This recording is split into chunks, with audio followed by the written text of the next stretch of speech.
begonias. Okay. Good evening, one day, and brothers and sisters in the Dhamma. Can I invite you to take 30 seconds to have your mobile phone set to silent or vibration mode? Thank you.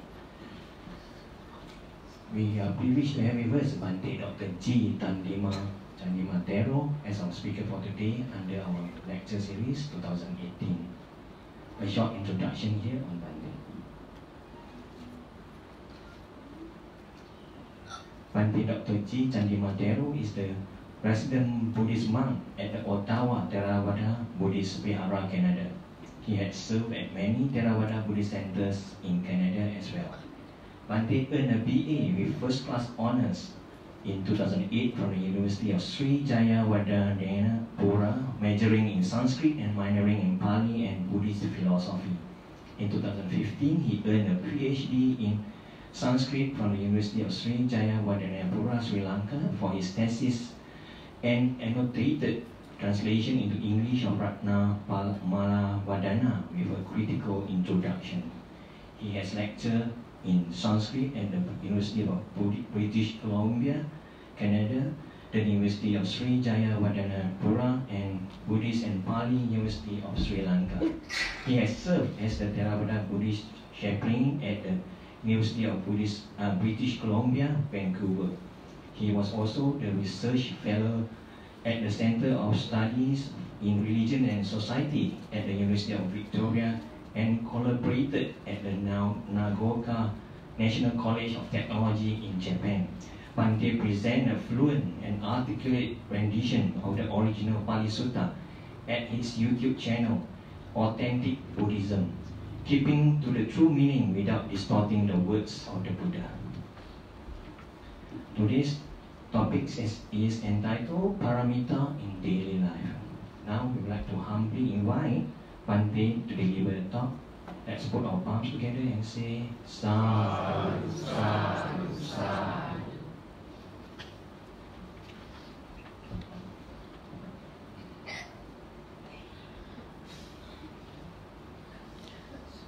Good evening, everyone. Thank you for the wonderful introduction. And you said that it will be short, but you will actually be dragged on. Anyway, so as you all got to know, the topic for today is going to be how to cultivate Pāramitās in daily life. So the first thing that we need to do is to identify what is Pāramitās. How many of you are familiar with this term? Does anybody?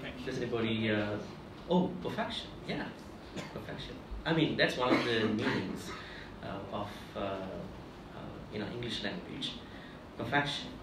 So, what kind of a perfection is this? Is something that we need to be investigated. Okay. Pāramitās, in short, is the practice of any bodhisattva.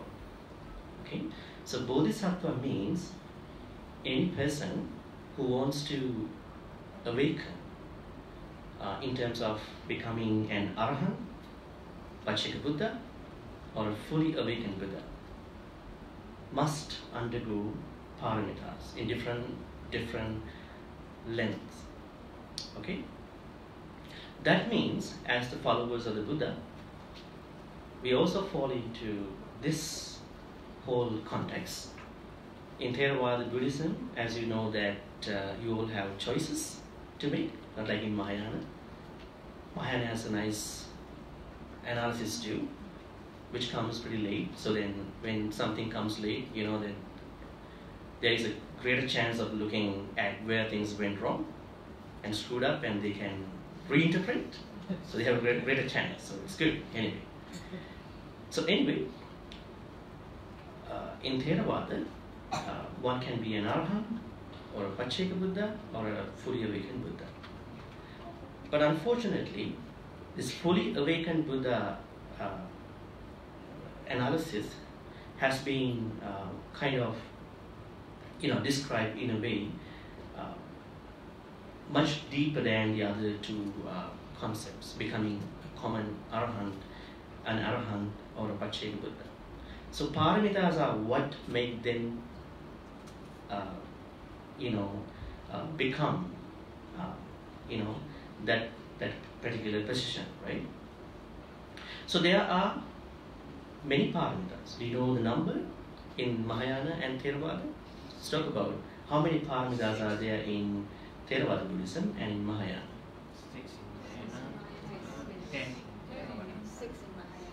6 in Mahayana, but there are 4 other Pāramitās that have been added by other books. But anyway, they talk about 6 Pāramitās. In Theravada Buddhism, 30 Pāramitās. 10 other names of the Pāramitās. The way that how the Arahants, Pacceka Buddhas, and or fully awakened Buddhas fulfill those Pāramitās is going to be 10, 20, and 30. Okay, 10. It could be 10. It could be 20. It could be 30. So an Arahant fulfills 10 Pāramitās, while a Pacceka Buddha fulfills 20 Pāramitās, and fully awakened Buddha fulfills all the 30 Pāramitās. But there are only 10 names of Pāramitās. Okay. So as I told you at the beginning, and as one of you explained to me, it was perfection. What kind of a perfection is something that we need to study too. There are translations that we find most excellent, supreme type of, kusalas. And there is something that we need to discuss about the difference between kusalas and Pāramitās. Why do we practice kusalas and why do we not practice akusalas? Then why this teaching of Pāramitās is there? So we had to talk about why there are two, big topics, big things that we need to know in terms of the practice. Anyway, so there are 10 Pāramitās, names of Pāramitās, but Pāramitās are, much higher than 10. So there are 30 Pāramitās. So what are the names of Pāramitās? Dana, Sila, Nekamma, Panya, Virya, Kanti, Satcha, Aditthana, Metta, Upekkha. There is a stanza, Pali stanza for this. Danang Silancha Nekammang Panya Viryena Pancham Kanti Satcha Maditthana Mettupekka Timedasa. I mean, if somebody of you can, memorize some of these stanzas, it's pretty easy to, bring your memories back to what you learn. Other than that, you may have to catch up with, a lot of other sources to think about what you learned from a monk or from a virtual source.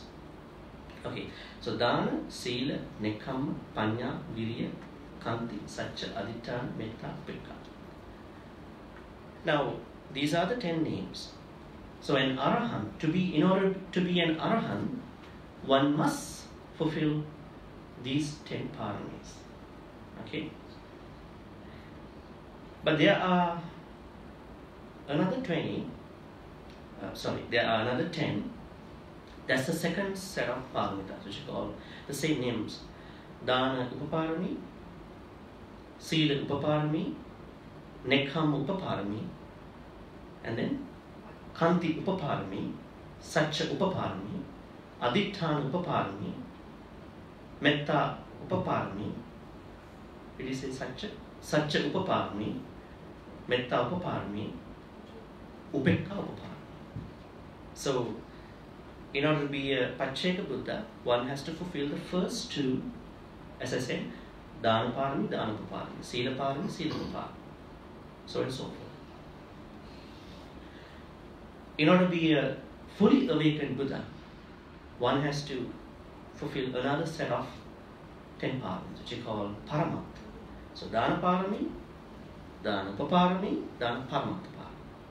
Sila Parami, Sila Upaparami, Sila Paramatha. So the list goes on up until Upekha. Okay.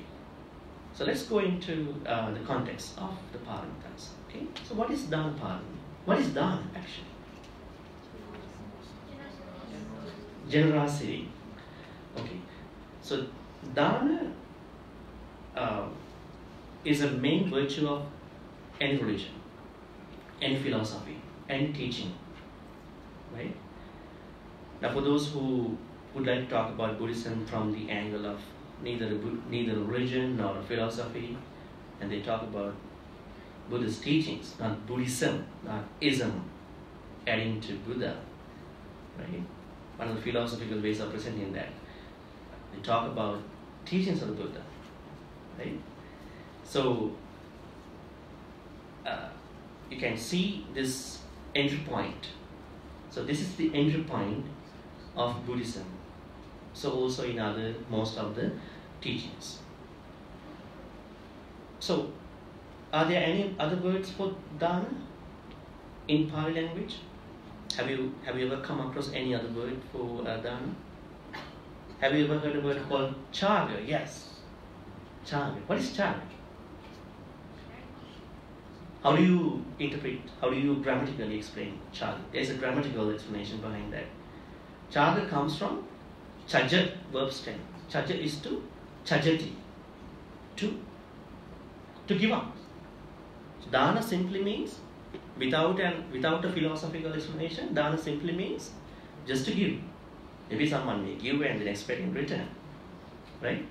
Which oftentimes can happen, right? I give something, so I have some strings attached to my giving. So that is not publicly, explained by anybody. But say I give dana, may I be born in a good place, right? Which is not a bad thing too, right? Individual plans, right? Wishes. Anyway, so chaga is a better term, but it's only used in a secular context. In the places where we talk about 7 noble wealth, right? Saddha, Dana, Sila, Dana, Chaga, Sutta, right? Remember? There are 7 types of, they call treasures actually. So, Chaga is another name, Chajati, to give up. When it comes to Mahayana, we talk about no giver, no give, no recipient. That's pretty deep actually. We should not give that hardcore teaching for a beginner. Then who am I? That's a big problem. You're going to talk about the ultimate teaching without talking about the conventional part of the teaching, which oftentimes happens. Then who are we? We're going to talk about that too. Anyway, so Dana. What is Dana Parami? What is Dana Upaparami? What is Dana Paramatha? Let's go into a explanation in Pali. Bahira Banda Parichagu Dana Paramiyuna. So giving external things to someone, varying from someone who is in need and who is worthy of receiving that, or whatever that range varies. So that offering is Dana Parami. That's the first part of the Pāramitās. Okay, I think you may all be doing this thing at different levels, right? It could be a beggar, it could be someone who needs your stuff, maybe a homeless person, maybe a monk or a nun, right? So maybe a friend, right? So anyway, so Bahira Banda Parichas, external, giving external things. Then what is Dana Upaparami? Anga Parichaguna Dana Upaparami. Being able to give things like organ donation, which is not an easy task for all of us, many of us actually. Like blood donation, right? So things like that. So you're going to, either you're going to authorize yourself. I don't know how Malaysia, how it works in Malaysia. I mean, in Canada, when they send you the insurance stuff, when they send you the renewal of the driver's license, they send you an additional which is an optional one. You can sign up and say, you can sign up upon my death, wherever in Canada or United States, my tissues will be going to here, my bone, I don't know, whatever the stuff in the body. So it's something like that. Not everybody can sign up for that thing, right? Because that's an immediate emergency thing. Your family members, immediate people won't see you in the way that they want to see. So death is not an easy thing, not because you can die, but because people around you have a different way of looking at the death, right? There are some people say, I don't want to have a big ceremony, but that's not the problem. The problem is her or his sons, daughters don't want to let things go in that direction. They have their own, connections. They want to show that they took care of their mom and dad, etc., etc. So otherwise they might think, very stingy, greedy for a funeral. Things like that can happen. It's not just a decision of one person in today's world. So we have to think about, when we make a personal decision, would that affect my immediate, people? Anyway, so that is called dana uparami. So being able to, maybe pre-authorize in a way, or being able to donate your blood, maybe organs actually. This could be sometimes when you're alive at some point. Some people, they donate their kidneys, right? I'm not encouraging everybody of you to do that. Don't get misunderstood, okay? I'm talking about how things have been explained in the books, right? And then let's talk about how things would work in our normal life, right? So anyway, so being able to at least, donate blood or something like that. During the time of the Buddha, was this practice? Huh? At the time of the Buddha, was this practice? He didn't practice all of these actually. You got to read the Jataka stories. Jataka stories are what we see all these, sacrifices. So organ donation at that point would have been. Well, that's a pretty new name actually. Maybe it may have been done in a different way. Buddha gave his body, gave his life entirely. That's the third one actually. Pāramitās. Risking your okay. So bodhisattvas, if in order to be a Sambuddha, they need to risk their life at some point. There are two Jataka stories. One is the Sasa Jataka in the Pali Jatakas, and the Vyagri Jataka in the Mahayana. So they're going to sacrifice their life for a good cause. So again, I want to remind you, I'm not encouraging you to sacrifice your life, but this is how things have been explained. Maybe a bold decision that could come from a very high-minded, heightened-minded person. Anyway, so dana parami, dana uparami, dana paramatma parami. And then sila parami. What is sila? Or morality. Now some describe sila to be a bunch of precepts, right? Well, I mean, that's how things have been explained. But abiding by, keeping to 10, 20, 30, 40, 50, 100, 200 precepts would make you the best person, excellent person. That would help you a little bit. But I think the idea behind the scene of the precept, of the sila, is to encourage you to find out your boundaries, sensual boundaries, right? Now, to talk about the boundaries of self-boundaries, we need to talk about the senses, right? How many senses do we have? I'm asking the number. 5 plus the mind, that means 6. Huh? That's a different way of saying that. Numbers. Okay, 6. What are they? Hearing, Okay, so I mean, there's a good way of saying piece of eyes, 2 eyes, piece of eyes, piece of ears, nose, tongue, body, mind. But in the Western countries, they talk about seeing, hearing, smelling, touching, tasting, and thinking.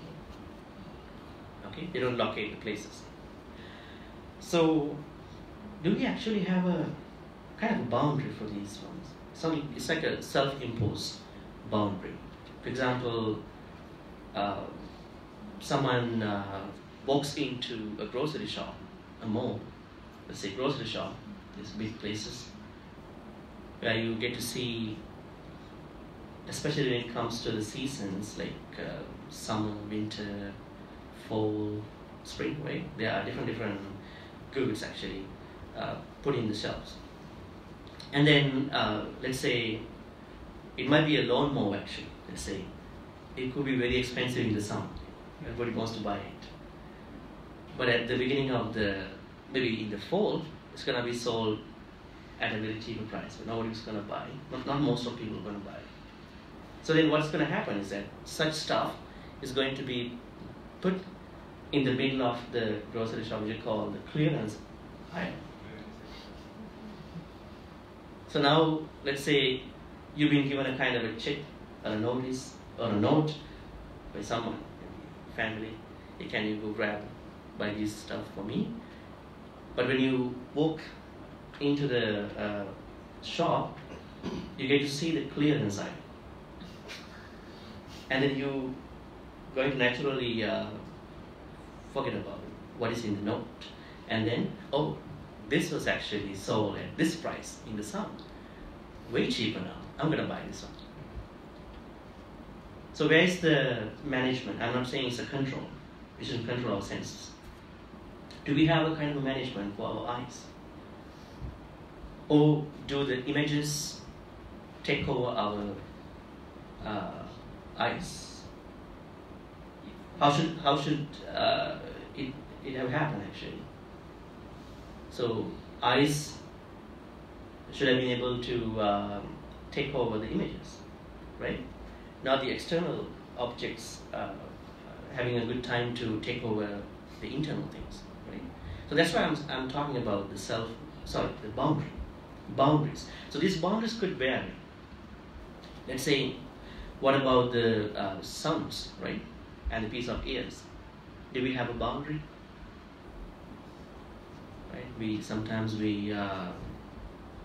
how do people enjoy the sounds, right? They're gonna actually keep them. They're gonna, burn the CDs, put the songs into drives. Now there are a lot of internet storage drives. People don't carry pen drives anymore, right? They wanna keep listening to the songs. It's okay, but the problem is that do we have a boundary for our ears, right? Actually ears are being taken over by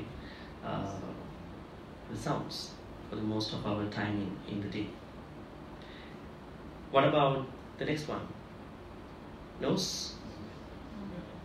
Are there some smells that take over your nose? Some bad smells too, right? What's that? Lunchtime, dinner time, breakfast time, or durian. See? I mean, those are really,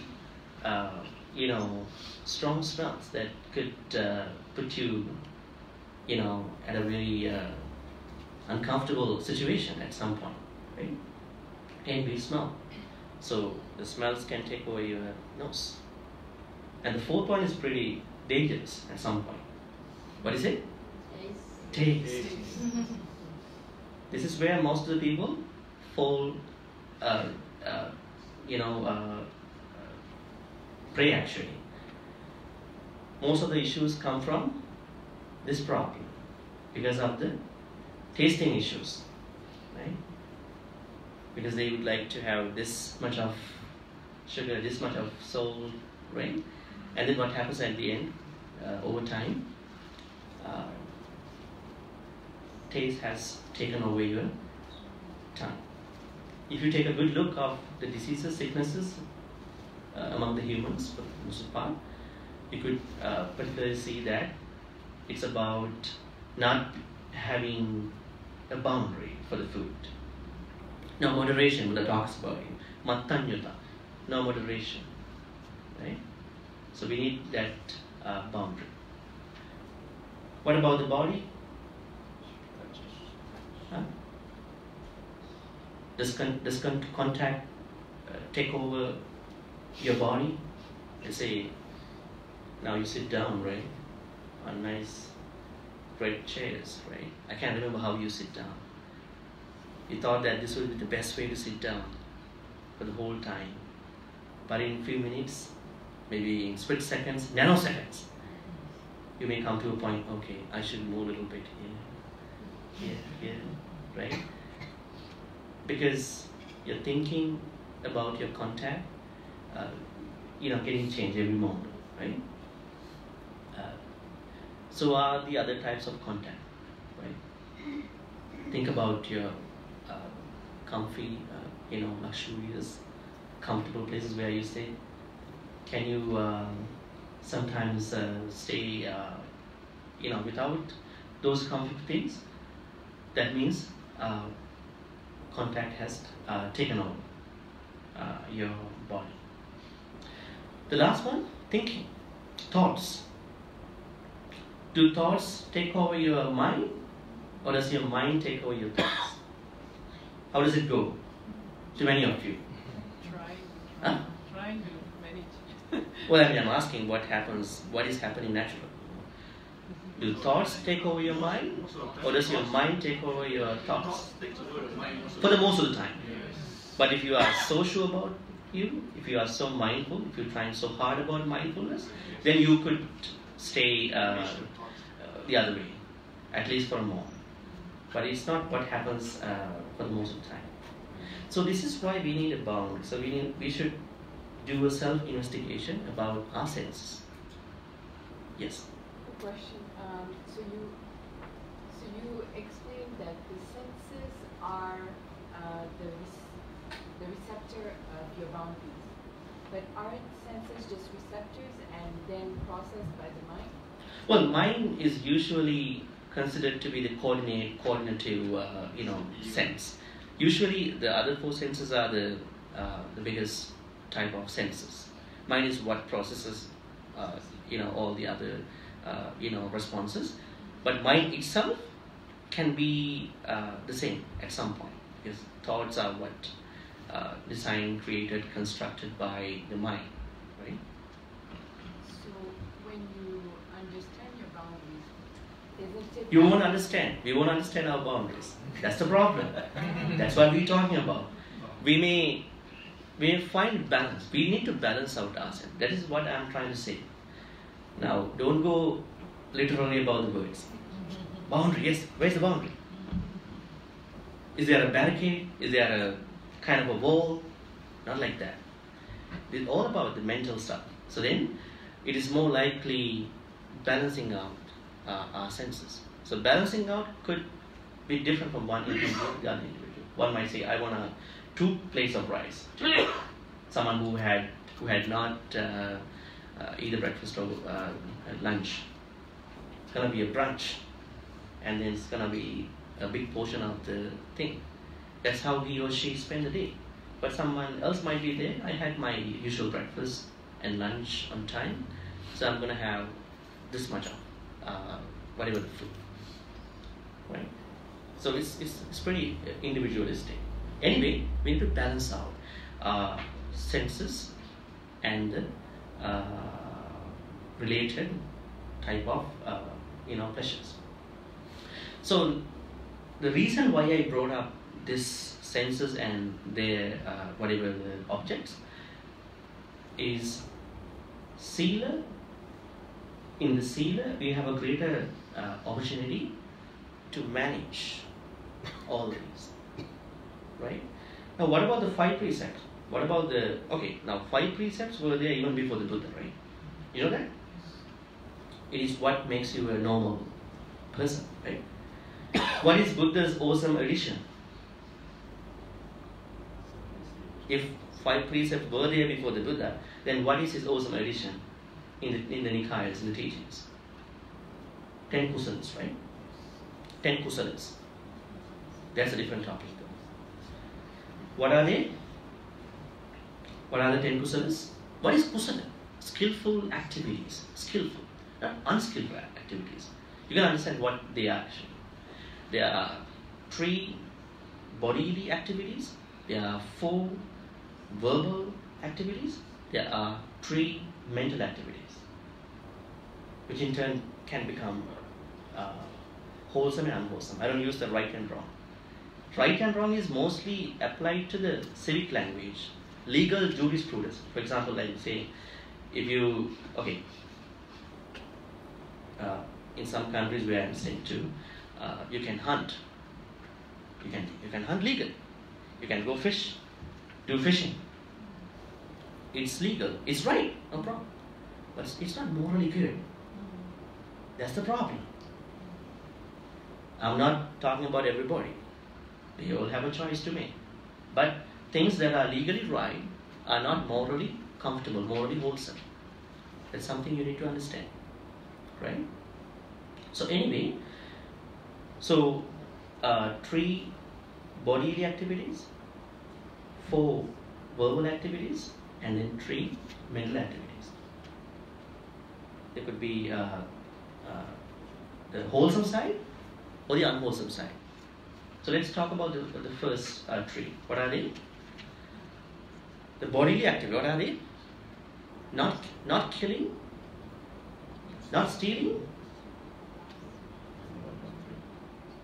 not misusing your sensual pleasures. See, there is this boundary. Now, this has been wrongly translated by many. It's about adultery. But Kamesu Michachara doesn't only mean adultery. Kamesu Michachara, misuse of your sensual pleasure. What about the Kamesu Sammachara? The opposite of Pāramitās. Kamesu sensual pleasures, Michachara. Right? That means misbehaving. Misbehaving in sensual pleasures. What about Kamesu Sammachara? So then you can't put adultery there. But it could be one of them in the Michachara. Right? Translation should go, they're behaving in the sensual pleasures in the best possible way, having your whatever, boundaries and so on and so forth. Sorry, what is Kamesu Samachara? No. I was talking about the opposite Pali word about Michachara, Sammachara. Micha, Samma. Wholesome and unwholesome. Behaving and misbehaving. Okay?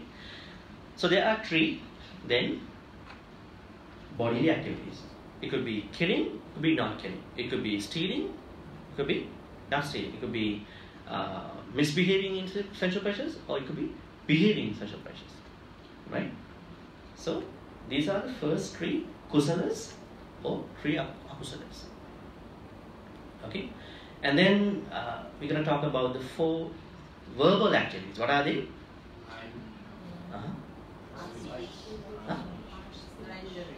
Slandering.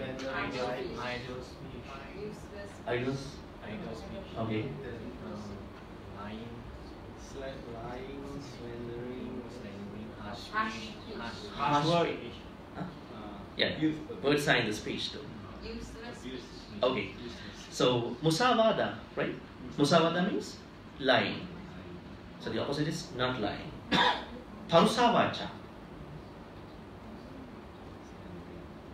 Using hurtful words. It could be swear words or not. You don't necessarily need to think that they should be swear words. Sometimes when you talk in a good way, but it could hurt someone. So you have to find out the consistency of what you're going to talk about. Some people they open up their mouth, Don't know what's. It's okay, no swear words, but you're going to actually aiming at one person in your audience or something actually. It's pretty bad. So use of hurtful words, right? So this hurtful thing can come from different angles. It could be culturally hurtful. It could be racially, culturally, religiously. I don't know, whatever other angles. You have to be very careful. Then you have to be very conscious about it, right? That's why we need to think before we talk.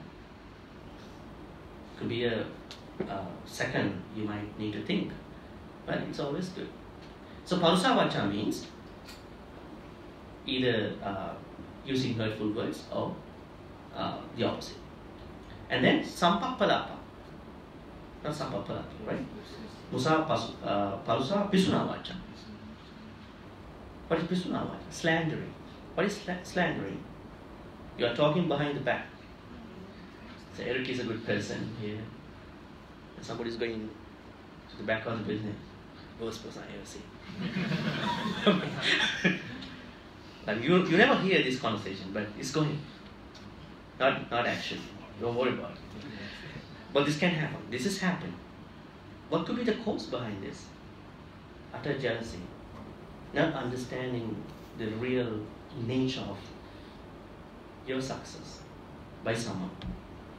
And then what happens? That person doesn't like to accept you as being successful, as being good, as being wholesome. Then it's gonna talk behind the back. Right? It's like stabbing in the back, not stabbing in the front. You know, like who is stabbing you? Stabbing. Who stabbed me? You know?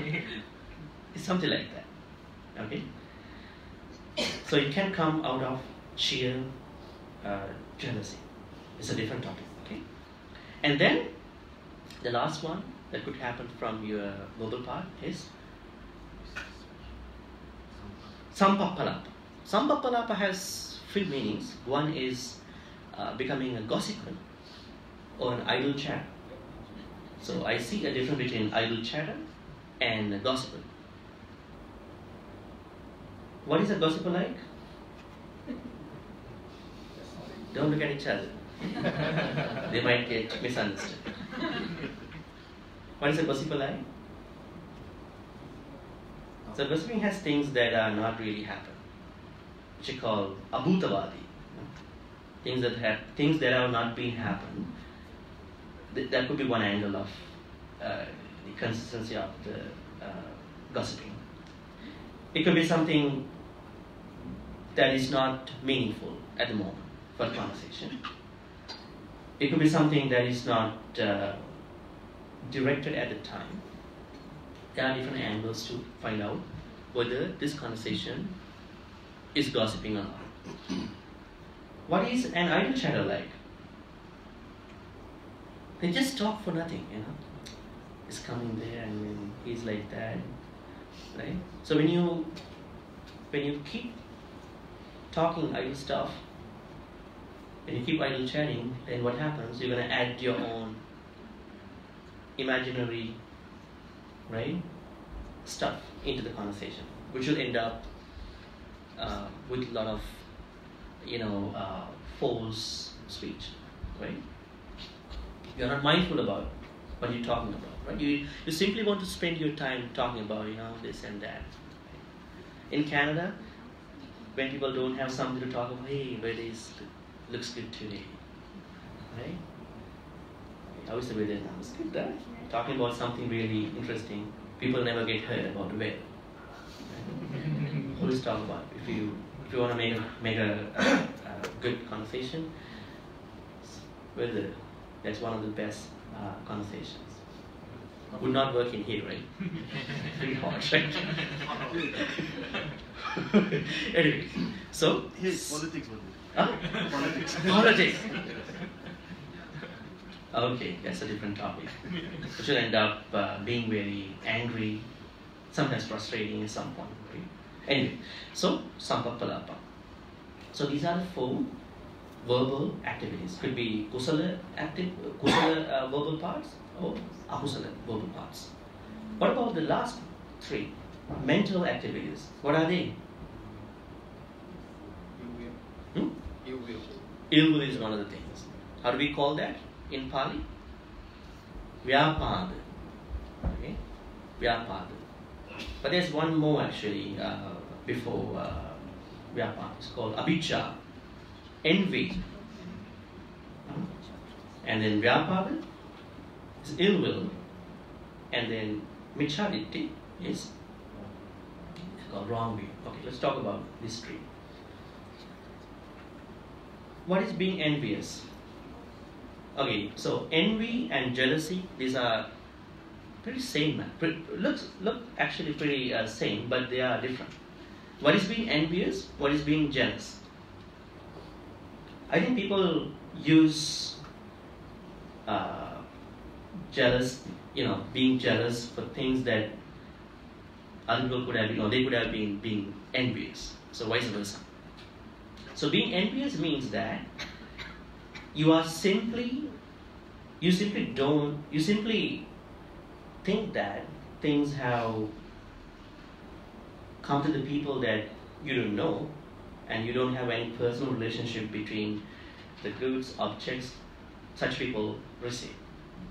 That is being envious. So let's say someone can say, I'm really envious about wealth of someone.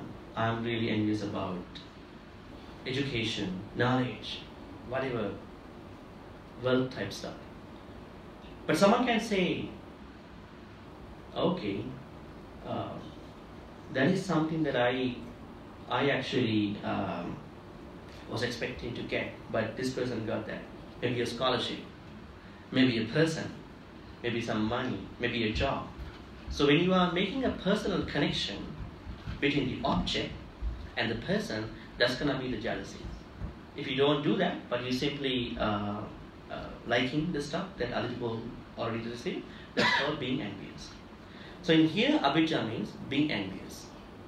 So because it's about mental, so we should not cultivate any thoughts of liking other people's stuff, unless you're going to buy that car, right? Let's say, oh, you have a nice car, oh, he or she has a nice car, whatever. Because I'm also looking for cars.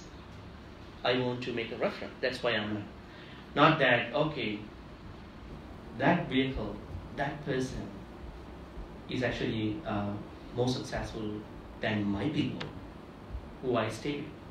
That's gonna be becoming envious, right?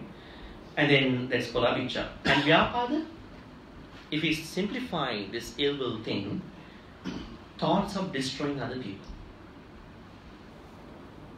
Even coming up with the thought of destroying other people is an akusala.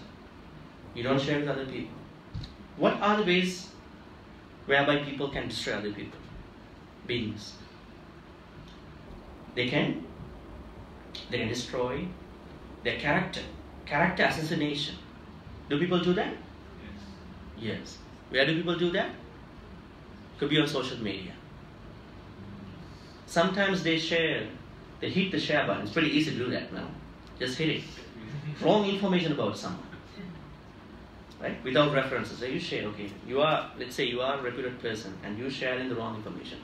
Your friends and people, or whoever the people who get to see that, think, okay, this guy says this is true. And you are doing that character assassination. Vyapada.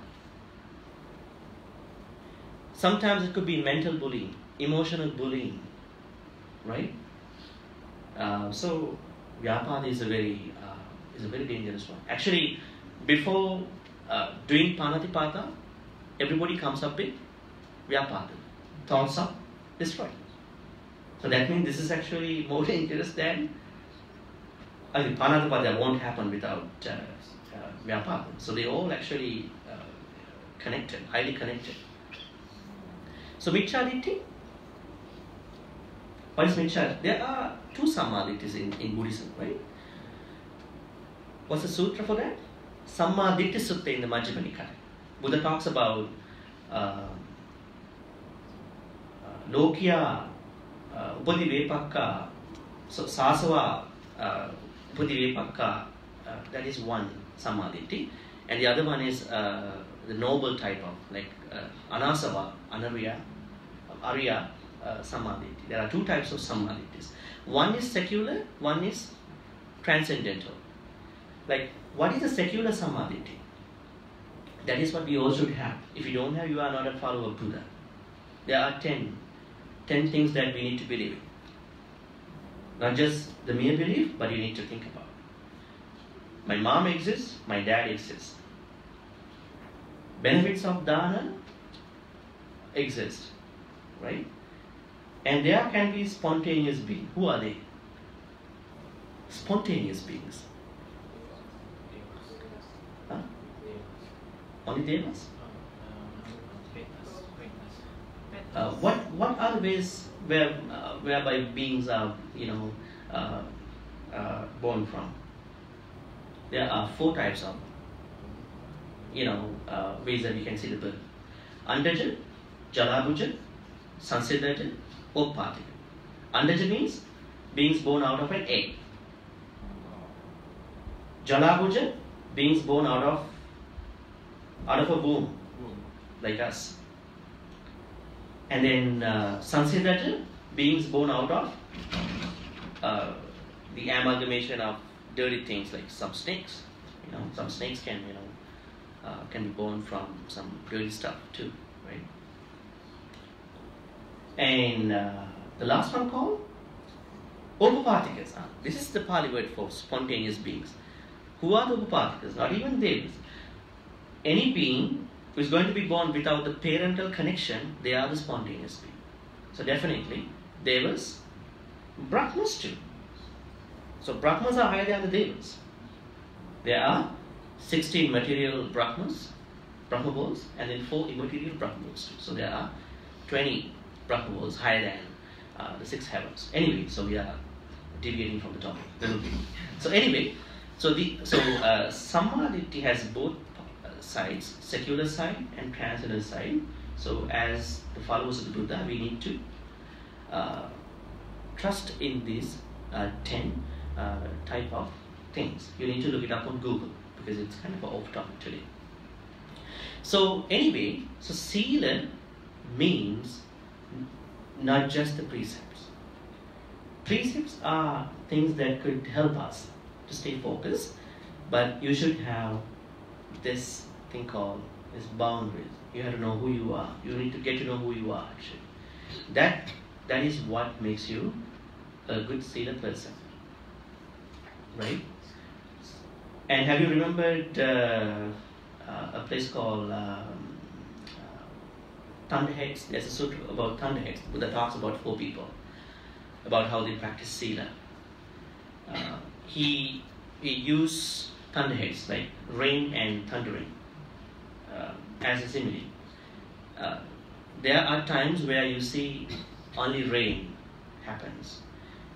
There are times when you see only thundering happens.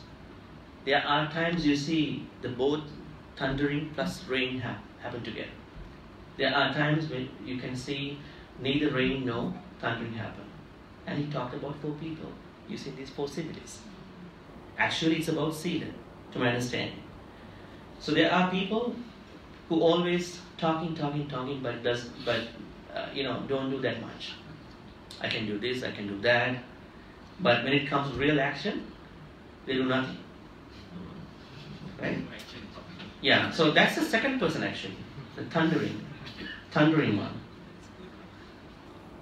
And there are people who talk things, but they talk like overly about what they accomplish and what they do, but they are fulfilling what they're actually executing what they talk to.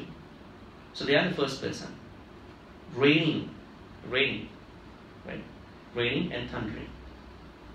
And there are people sometimes who talk at the same time do, right? So that person is called the third person in that sutra, thundering and raining. And there are people who neither talk nor do anything. Just don't figure out where they are. They're on the fence actually. Literally kind of a vampire. Anyway, so Buddha talks about these 4 people. So if you are not going by your words, that's not Sila. So when you talk something, you need to put into practice. That's what happens in many places at the moment. A lot of people listen to Dhamma, but the problem is there's no that much practice to the extent that they listen to Dhamma. Dhamma is on the internet. We can go to a temple like this. But the problem is, keep learning, but there's no practice. It's like that you open two places of a water tank, and water comes in and water goes out. There's no storage inside, right? So practice is more important. So anyway, be a person of your word, right? That is what we actually used to understand the Buddha. Yatha vadi tatha kari. When Buddha says something, he is with his words. Right? So anyway, so sila means that you are going by your words, actions, thoughts, right? So Arahants, Pacceka Buddhas, and Samma Sambuddhas, they fulfill in 3 ways. Okay?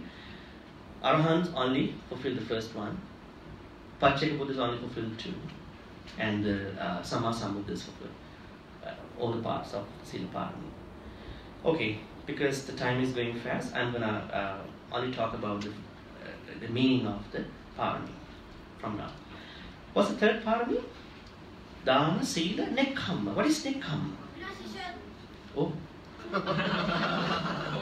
Looks like that's being too memorized. Renunciation. Well, not just letting go, right? Letting go and renunciation could have some differences, actually.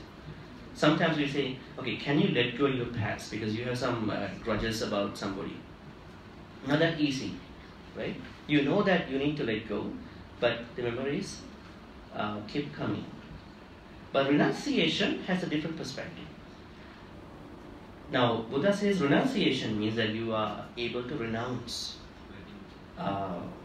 Renounce in basic terms called letting go, but renunciation is a little bit different. Renounce by being mindful, being really conscious of what really happened, and then this is how I'm going to actually renounce. Right? Now, that's why there's a saying that you can forgive but cannot forget. This is the problem. Right? You can forgive but cannot forget. Not a good statement though, because we should be able to forget. Right? Because why we are building up bad memories in us about bad things. So being able to renounce the bad stuff. They should definitely be must be renounced or let go. So that's the third part that all these high-minded people, individuals fulfill. And then Dana, Sila, Nekkhamma, Panya. Panya means wisdom. Yeah, Panya is wisdom. But there is an issue. We talk about wisdom in our day-to-day life too. What is that wisdom? And what is this wisdom? Actually, what's the Buddhist wisdom? There are 3 stanzas for this. What are they?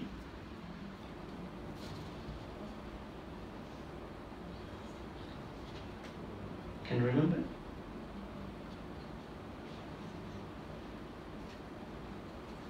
Well, I will tell you. Anicca, Dukkha, Anatta. In simple terms. You don't need to memorize the stanzas. Okay, what is anicca? What is dukkha? What is anatta? Understanding this, okay, having these 3 in your perspective is Buddhist wisdom. Mahayana people, they add one more called emptiness. We'll talk about it later. So, what is anicca? Impermanence, that's what the translations talk about. It could be changes, whatever the changes, good. Could be good changes, could be bad changes. But unfortunately, a lot of people only look at good changes. Say, I passed my examination, I got a good job, I have a good, etc., etc. But when they blunder in the examination, when they lose someone that they really like, when they are not profitable, when they miss something out, and then they don't look at it from anicca. Dukkha is what we will come to after anicca, right? So anicca, what I'm trying to tell you is that anicca should have the both changes. You should be able to see both changes. That is anicca. So you should need to cultivate your mentality to a level that you are able to see all the changes. This is very important. That is anicca. when you see this changing nature, then what will happen? You will find the nature of dissatisfaction. Because it's changing, I'm not satisfied. This is a very, big place for many in the translations. In the 17th, 18th centuries, European scholars who went to Asia, they translated the Buddhist books, texts, similarly to the biblical canon, where they made a lot of bad, meanings. They did a good job too. At least they brought it up to the best. But they made a lot of bad translations. One of them is enlightenment, which is not what Nibbana means actually. Someone could say, okay, I'm going to enlighten all of you with my piano, with my violin, right? So it's a philosophical word actually. Enlightenment is a philosophical. In the philosophy, people talk about enlightenment. Also in the industry of like entertaining other people. Okay? So at least you could use awakening. You are awakening from defilements. Right? It's a better term. So for dukkha, the same thing has been done. They translated dukkha to be suffering. This is the problem. Now the suffering in English has a big impact on the mentalities, on the understanding. But dukkha doesn't mean suffering. But because of dukkha, you will come to the suffering. But dukkha is not suffering. Dukkha means dissatisfaction. You are not satisfied. You are not satisfied. You are not satisfied does not mean you don't like it. This is very important. I know a guy back in Vancouver who is changing his sports cars actually. He has money, he can change cars. So I'm having a friendly chat and I was asking him, he told me like you're gonna buy a new car but the same brand, and then he was telling me it's a different serial number too. And I was actually asking him back, you bought a new one a few months ago, so then why? In the same, within a year. Okay, this is the problem. I like that car, it's good, it's really nice, I still want to use it, but the new car has more features. I was asking, are you going to apply this to people too? He got really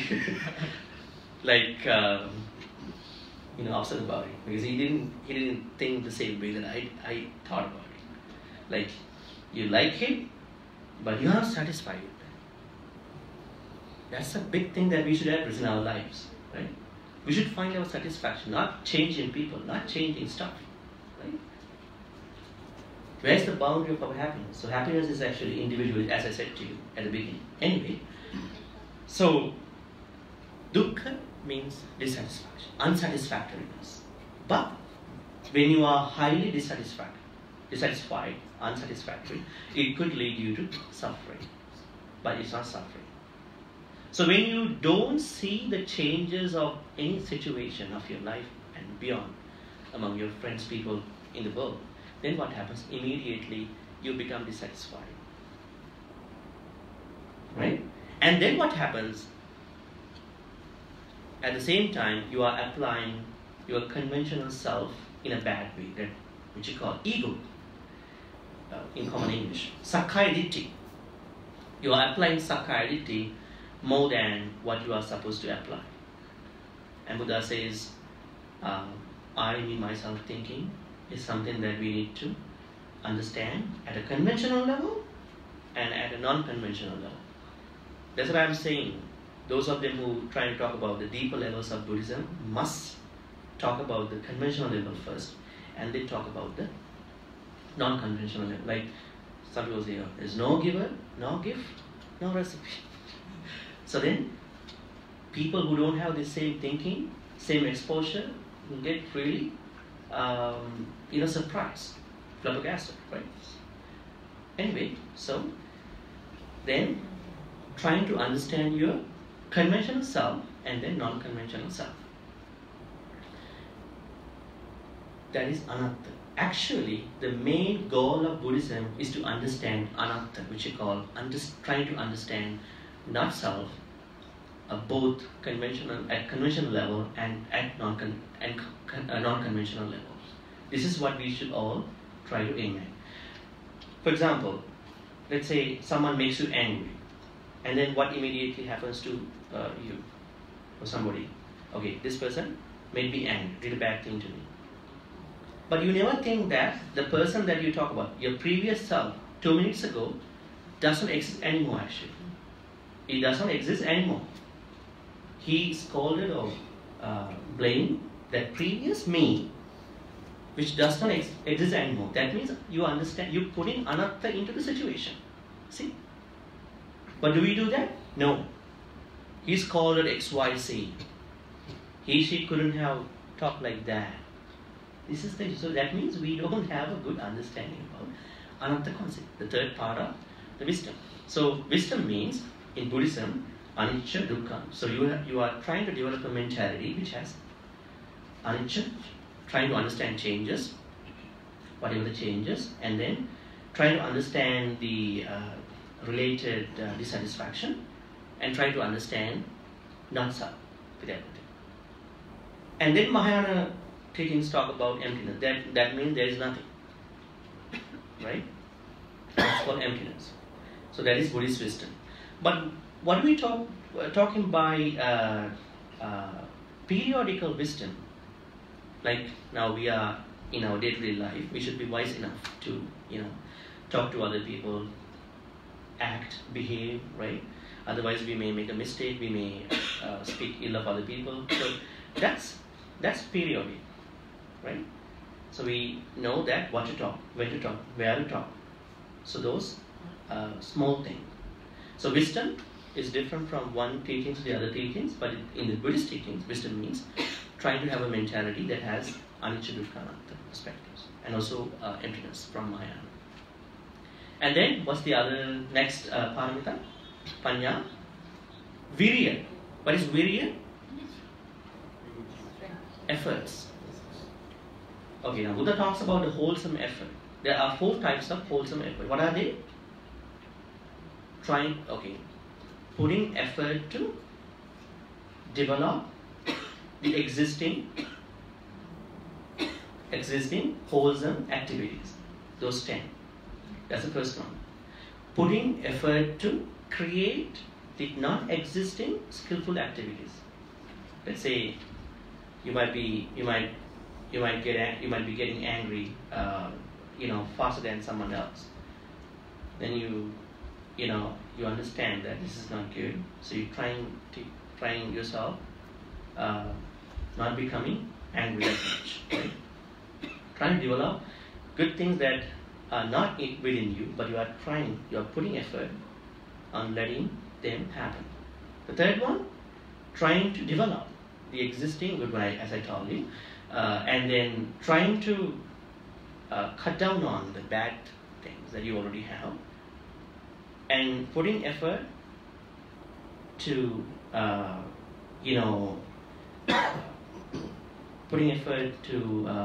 not to happen the bad things that you don't have already. Sometimes you are really good, but you may be bad because of the environment, because of things that you are dealing with, right? There are 4 types of efforts. So these are the basics of the efforts. So when it comes to virya, bodhisattvas, they practice viryas to practice all the sections. When it comes to you, you're going to practice these 4 in your daily life. And then virya, kanti. Kanti means patience. See, we are patients in front, next to a doctor, right? You should be patient enough. Doctors won't see you right away when you go, hey, please see my issue, right? You have to be really patient. So we should be really patient. Actually, Buddha says all the good activities come from patience. All the skillful, wholesome activities. Let's say when you talk about good things, you need to be patient. What I'm going to talk about. When you're going to act really good, you're gonna be patient about it before. So patience is the key factor for all the good things. Let's say you know all the dhammas, all the things, but you are not patient, and you're going to make a lot of mistakes, right? And then, so that is which you call kanti. And then satya, being truthful, right? So we try to be truthful all the time, but there are some issues with being truthful at some point. Not issues. We need to be really smart to, manage those situations. Let's say you know that when you're going to be truthful about something and you're going to speak the truth about something, there could be a commotion fight coming up. Let's say you're going to tell something in front of people again. Okay, you went there, right, and you talk this thing, and other people don't like it. If you know that there are some bad things can happen, you're going to postpone that truthfulness for some time. Not because that you are going to tell a lie, but because you're going to minimize the damage. But later on, you're going to tell that person, I told this thing because I really wanted everybody to be safe and sound. So you have to be truthful, being very smart. Being smart is the key. Okay? And then satya, kanti satya, aditthana. What is aditthana? Resolution. That's a good way of looking at it. What is resolution? When do we make good resolutions? It's coming out, right? New Year. Should it be necessarily New Year? No, but we can make it up to the first of the year. But there are some turning points in our life. Maybe the birthday, maybe another turning point. So we can actually make a resolution. So what resolutions do we usually make? Stop all the bad things. Doing all the bad Pardon me? Avoid doing all the bad habits. No? Cut down on the bad thing. Like someone might say, cut down on drinking. Yes. Not anybody of you, okay? Cut down on smoking. Cut down on, idle chatting. Cut down on gossiping. Right? So, that could be a self-imposed resolution.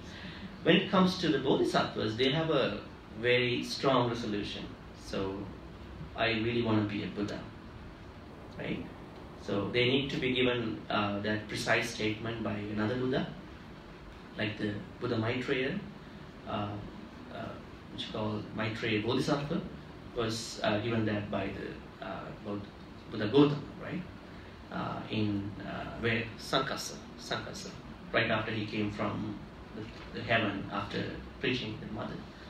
So anyway, when it comes to the daily life, what does resolution mean to all of us is that we should have resolutions, not even making resolution, but also putting them into action.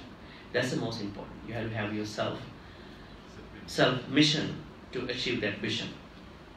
That's called aditthana. We need to be determinative to make resolution too, right? So determination is the other thing, key part. And then kanti satya, aditthana, metta and upeka, the last two. What is metta? Loving kindness. Loving. It's a hybrid term though, right? It's a hybrid. Where is kindness, where is love? Now the problem in English, as you may perhaps know or not know, empathy and compassion are two contexts. Have you ever heard about it? So being empathetic means that you want to feel the same of what the other person was going through, but you are not going to help out that person in the biggest way possible. Being compassionate means that you're going to help out that person in the best possible way that you can. So kindness has the same potential. So loving kindness. I would say friendliness. Actually, metta means friendliness, basically. You know how to be friendly. Not a lot of people know how to be friendly. Say, for instance, some animals. Some animals know how to, maintain that rapport. Some animals are really crazy. You have to be really careful to deal. Same applies to people. You need to be friendly. You need to have a character whereby you show other people that you are willing to cooperate and then, becoming friendly faster. And that has to be practiced with either by meditation or by your character. So metta is the 9th parami. in the Metta Sutta, Buddha talks about how to practice metta. And at some point he talks about Nanya Manya Sadukka Vichaya. What does it mean? Nobody should ever expect the suffering of other people. Right? Think about it. So we should have no reason to expect other people's suffering. No reason. Right? It is not somebody's will, it is not somebody's book stuff, but it is metta. And Buddha also says, Tiktang Charan. How do you say that?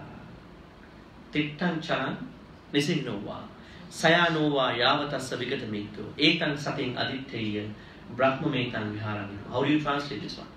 Tiktang, when you stand. Charan, when you walk. Sayanova, when you lie down. Not sleep. How come you practice loving kindness? Sleep. You're in a different realm of your life. And then Yavatassa Vigatamito, as long as you are awake. Etan Satin. The best type of mindfulness is metta. There's no other type of mindfulness. But mindfulness of Kayanupassana, Vedananupassana, Chittanupassana, Dhammanupassana are the only way to becoming into Nibbana. But the best type of mindfulness is metta. Because you have to live in this world to become enlightened, become awakened, right? So Buddha says, Etan Sating Aditya Brahmanetan Vihara. So metta. So we need to practice metta, becoming friendlier, more friendly. But being conscious of around and beyond. Sometimes you are going to be friendly with other people that you are not supposed to be friendly. You might be in big problems, right? With some strangers, with people that you know, crazy people. And the last parami is upekka. What is upekka? What is that? Can I hear that again? Equanimity. Equanimity. What is equanimity like? Equanimity means it's a balance of your. I'm sorry? Oh, it's a Malaysian joke. I don't get that. I'm sorry. Okay, so upekka means that you are able to you are able to see the balance of any of your pleasurable, unpleasurable, pleasant, unpleasant moments in your life. What are they? Labha, alabha, ayasa, yasa, ninda, prasansa, sukha, dukkha.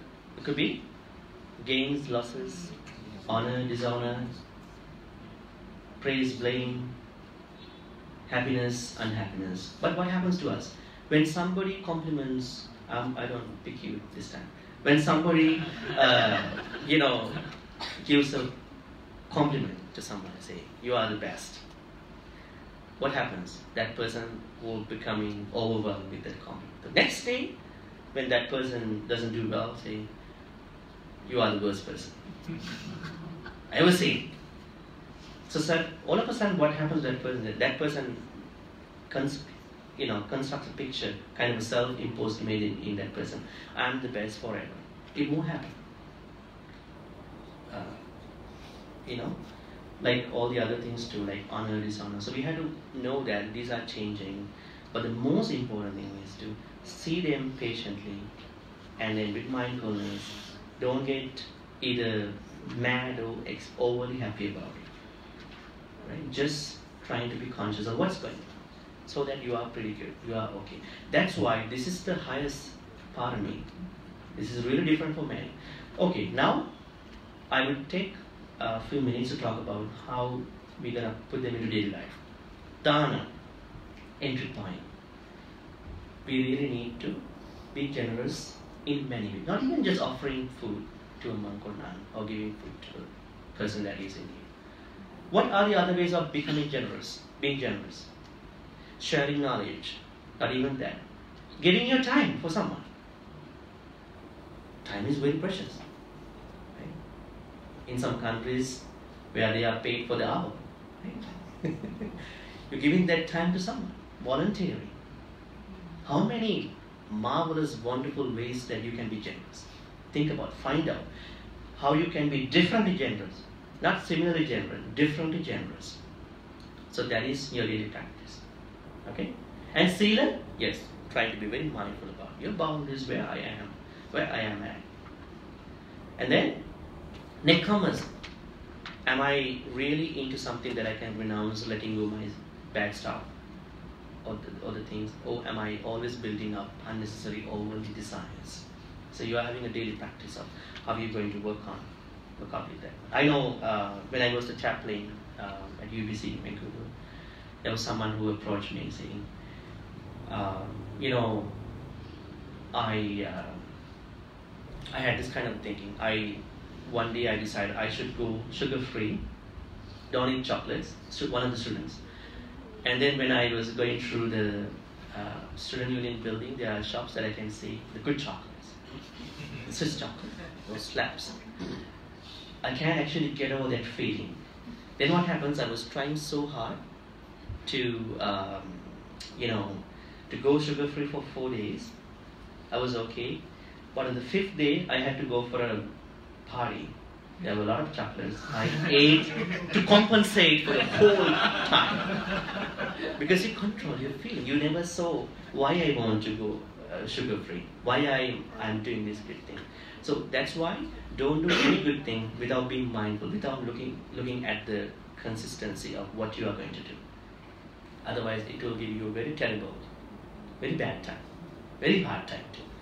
So anyway, nekkhamma is something that you are working out every day on a regular basis of how you're going to let go, how you're going to renounce what you have, good and bad, both ways. And then nekkhamma, panya, yes, we need to always have a mentality, develop a mentality which has anicca, dukkha, anatta, also emptiness. And then panya, that's panya. And virya, yes, we need to have those 4 types of efforts every day, every moment. And let's say I get to meet a person, maybe who's a beginner to Buddhism, maybe I might learn something from that person. Who can say no? I may learn. Maybe I meet someone, I meet a Jew, I meet a Jain, I meet a Hindu, I meet a Christian. Maybe there could be something I could learn from that person. Not the Buddhist hardcore teachings, maybe some normal stuff, common sense stuff, right? But we should be able to be open up for the right person, good persons. That's how we're going to, grow with all those good virtues. Virya. And then satya, truthfulness. We have to keep up that truthfulness all the time, by being smart about the time. And then virya, satya, adhitthana, resolution. We should have. Kanti. Patience. So that's a kind of a 24 practice, right? 24/7 practice. So patience has to be there all the time. Sometimes you are patient. Let's say for 1 hour in a meditation, when you stand up, you are really mad.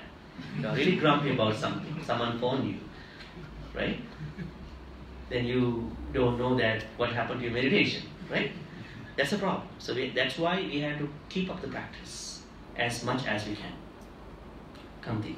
Satya, being truthful, being smart. So smartness is the key to all the Pāramitās, right? Because we don't know the way how they work at some point. Situations are really, really different. You can't pre-plan about the situation. Situations are really, it's like maths. You know the way how to fix math issues, but you don't know how they will come into the paper, right?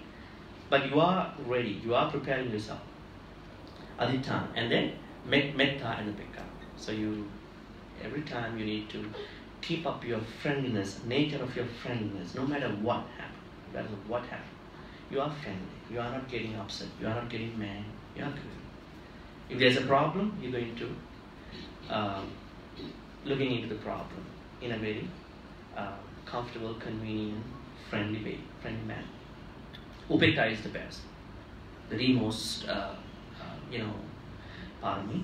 You are not getting shaken by any ups and downs, right? So you are, all these are actually really important. So this is how you're going to practice them in your daily life. And the answer for the question that why do we see that there are 2 types of things we need to practice, kusalas and the Pāramitās. Actually, the completeness, the fulfillment of the kusalas is the Pāramitās. Let's say you are not killing, you are not stealing, then what happens? You are developing Sila Pāramita. Let's say you are not being envious, then you are developing Dana Pārami. See? That's why they are actually visible in different two ways actually. But don't think they are two different things. They are complementary, right? Complementary. They are complementary. At the same time, your practice of kusala definitely lead to the fulfillment of the Pāramitās. Okay? So we'll move on to the Q&A session if you have any questions, depending on the time. I don't know whether we have time. Mm-hmm. Dear brothers, can you come forward? No, I just want to, not really a question. Well, no, how can I follow you on Facebook and your YouTube channel?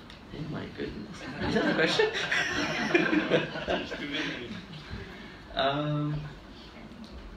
I think you better type my name on YouTube. Okay. Because I don't know whether it is searchable at the moment, the authentic Buddhism. You type my name, Chandima Gangodavila. That's the best way. Then you can see the channel there. Okay, authentic Buddhism. Not that way.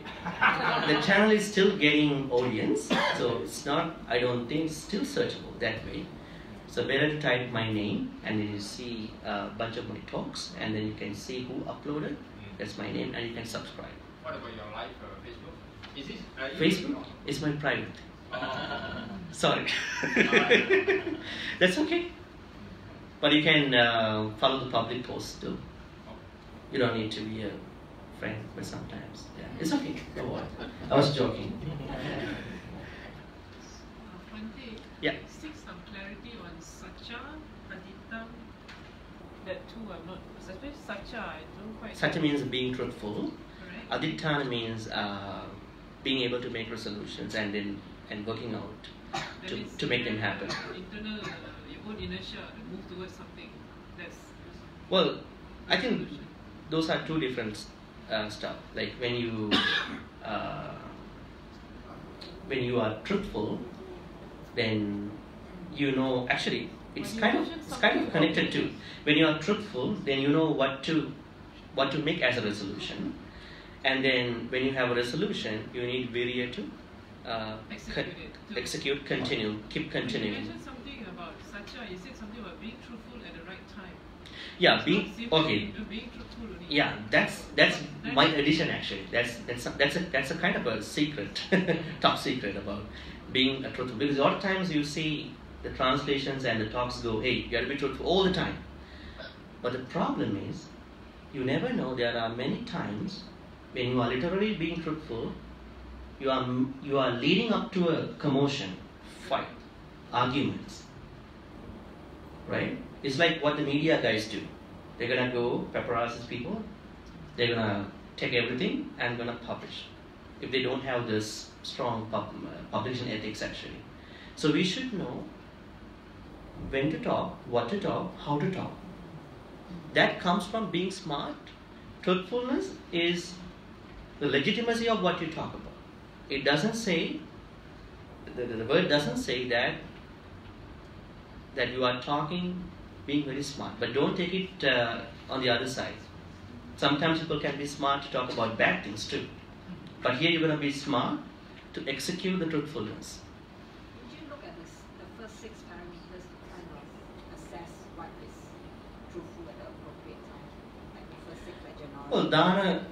Yeah, dana. I think all the Pāramitās are related to being smart, because you have to be smart on how to execute, how to make Pāramitā at the right time, to the right place, for the right person, and in the best possible right way. So they're all interrelated.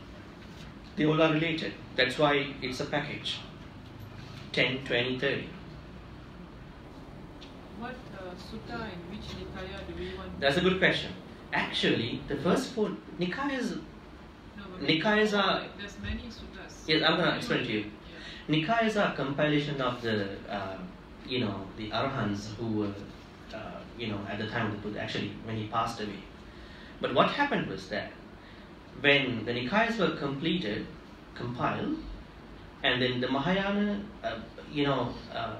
splits happened, then Mahayana teachings were actually going on a different direction. And then what happened, they were actually talking about the Bodhisattva concept. And then Theravadians had to talk about the Pāramitā concept in their own best possible way under the Kuddaka Nikaya. Yeah, so the books like Jatakapali, Apadana, Buddha Vansa, Charyapitika, all are books of Kuddaka Nikaya, but they are not the first four Nikayas. In the first four Nikayas, what we see is teachings for everybody who really want to be an Arahant. That's what it mainly talks about. But in the Kuddaka Nikaya, under these 4-5 books, they specifically talk about the Bodhisattva concept and the Pāramitā. We hardly see the word Pārami in the first four Nikayas, Diga Majjhima Samyutta Anuttara. The main reason was the prime idea behind the compilation of Nikayas by the senior monks was actually presenting teachings of the Buddha for everybody to be an Arahant. So this Pacceka Buddha concept and the Samma Sambuddha concept were not there. That's why when you hear a normal talk from a monk or a book, like a tertiary book, you never see that there is an encouragement, you can be a Pacceka Buddha. You can, it's really, really deep thing. You can't do that, right? Maybe it was not properly explained. They only encourage, they only develop the Arahant concept. Sorry, so the Theravadas rely on the Nikaya. The Theravadas rely on the Nikayanas. Theravada monks were the ones who compiled the Nikayas. Yeah. But in the first four Nikayas, we don't see the word Pārami. That's what I need to tell. But in the fifth one, that was a later addition actually, Kuddaka Nikaya. But there's one book called Sutta Nipata that has some Vedic language. So then we can think, scholars guess that it was pretty late, but then it was put into the Kuddaka Nikaya for some reason. Anyway, but Pārami concept can be seen in Buddha Vansa, Charyapitaka, Padana, Pali, and Jataka. Mahayana, they have different set of books. They talk about only 6 Pārami: Dana, Shila, Shanti, Vira, Dhyana, and Prajna. Dana is generosity, Sila, morality, Shanti, tolerance or patience, Vira is effort, and Dhyana is, they say it's meditation, not absorption like in Theravada books, and Panya, right? So wisdom. Yeah, please. I hope that we can hear you. Okay, you wanna? Bante, I got one question. I understand for laymen, so we practice the 10 spirituality, Siddha, Dana, Bhavana. Then we have the so-called Siddha, Samadhi, Panya.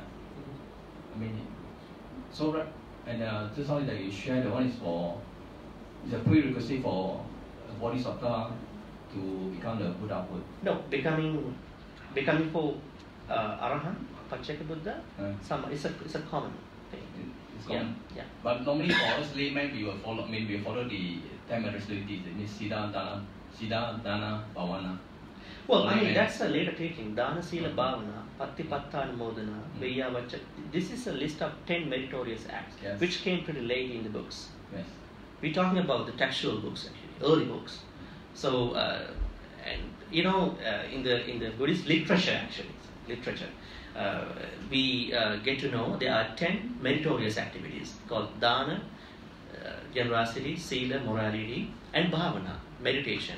But Bhavana, actually not the meditation that you see nowadays. Bhavana simply means developing your skillful thoughts.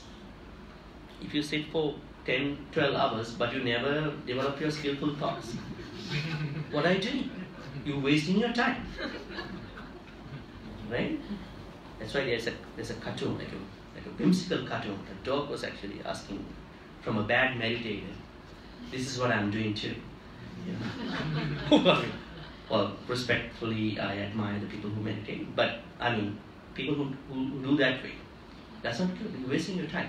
The main thing you want to do with bhavana is Bhaveti kusale dhamme asevati paddeti etayati bhav. That means every moment when you sit, when you walk, when you talk, even when you go to the washroom, you can develop skillful thought. What are they? Not being envious, not having thoughts of destroying other people, having micchadi, not having micchadi. Those are the three main skillful thoughts. If you can develop, then you are practicing bhavana. There's no standalone practice called bhavana. But later on, when it goes to the West, it has become mindfulness meditation in a different way, with their lifestyle. Okay? So dana sila bhavana. Patti means that you are collecting good karma by offering something, by doing something. It's patti.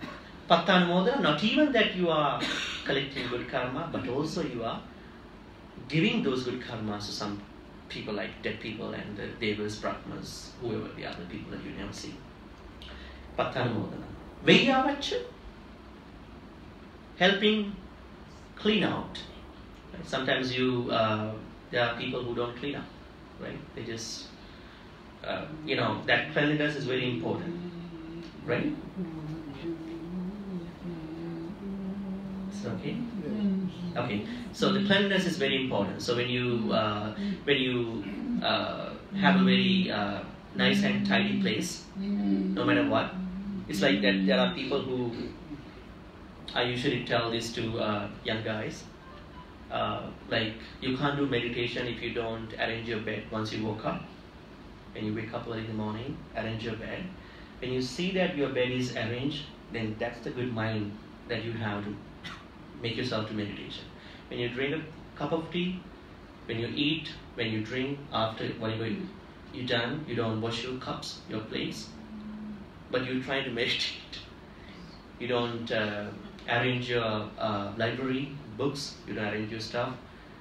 If you don't arrange your physical stuff, how are you going to arrange your mind? Very difficult. Won't work actually. So then, Veyyavacha means that you are really clean and tidy.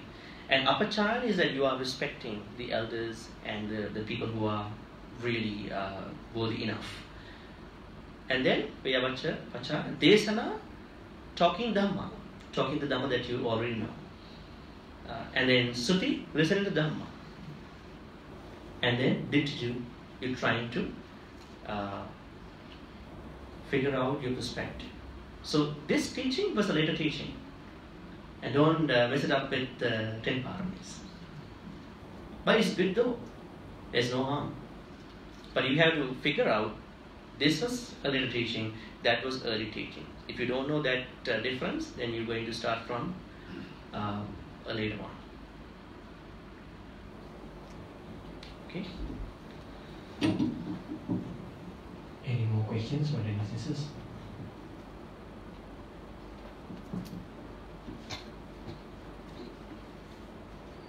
If there are no questions, we can share the good karma right now.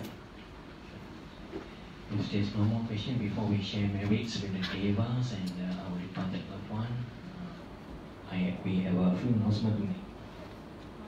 Upcoming talks and events on tomorrow, Thursday, 27th of December 2008. Dhamma sharing again by Bante J. Chandimatero with the topic Is Everything Karma? And on Friday, 28 December 2018 at 8 p.m. also, Dhamma sharing by Professor Yang Ka Kian with the topic Similarities between Buddhism and Taoism. And our last talk for the year on Sunday, 30th December 2018, Dhamma talk at 10 a.m. by Brother Billy Tan with the topic Laughter Yoga for Health, Happiness and Harmony. We appeal to your kind, generous donation to make our Dhamma Dana lecture series a success. There's a donation box at the counter at the back of the hall. Those who wish to obtain a receipt can do so at the front office. Now we would like to humbly invite Bante to share the merit accrued tonight with the Devas and our departed loved ones. Okay, let's share all the good karmas that you've been accumulating by different ways. I think many of you, did the puja, recited stanzas to offer all the offerings, and starting from this event, you listen to the Dhamma, and then we can share all these good karmas with the Devas and the Devas and the departed people. May all the good karmas be shared by all the departed relatives who passed away in the name of all of us. In this life, in the life that we don't know. May they be happy and peaceful. May they attain the supreme bliss of Nibbana. Sadhu, sadhu, sadhu. Idam me nyati nan hotu sukita hontu nyateo. Idam me nyati nan hotu hontu nyateo. Idam me nyati nan hotu sukita hontu nyateo. Also, let's share all the good karmas with the Devas, Brahmas, and all those non-visible beings. May the Devas and Brahmas share in all these good karmas and bless all of us, including monks and devotees, friends who could show up today, who couldn't show up today. May they bless for good health, quality life, not long life. Some people don't like long life. Quality life, right? And then education, success of everything, because we are at the end of the name. This year, 2018, 29 is coming. So may all the Devas and Brahmas bless for all of us, for all the good things, prosperity. May all they be happy and peaceful as well. May they also attain the supreme bliss of Nibbana. Sadhu, sadhu, sadhu. Ittavatacha amhehi sampatana punya sampadana sabbe deva anumodantu sabba sampatti siddhya. Ittavatacha amhehi sambatan punya sampadan sabbe bhuta anumodantu sabba sampatti siddhya. Ittavatacha amhehi sambatan punya sampadan sabbe satta anumodantu sabba sampatti siddhya. Finally, let's make a great wish. May all the good karmas we've been collecting so far help all of us to attain the supreme bliss of Nibbana.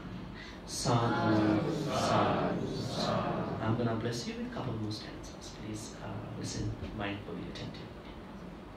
Abhivadana silis nichang baddha pachayino chattaru dhamma baddhanti ayuvannu sukhang balang ayurarogya sampatti sagga sampatti nevacha ato nibbana sampatti iminate samijjatu.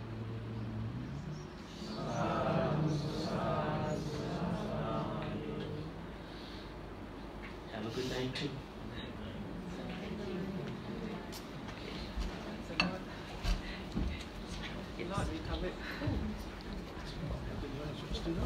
Gonna put the finish. It's done, I can do that for myself.